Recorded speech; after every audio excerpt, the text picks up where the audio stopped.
ale do akej televízie to pôjde? TVKV? TVKV je top. No dobre, počúvajte.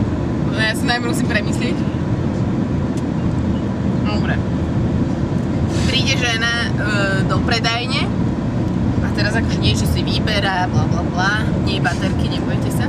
A teraz ten muž sa jej pýta, že môže sa vás pýtať, slečna, že vy ste slobodná?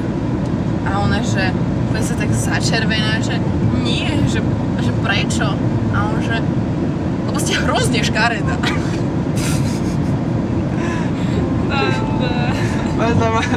Ale ne, to by nikto nečakal, no?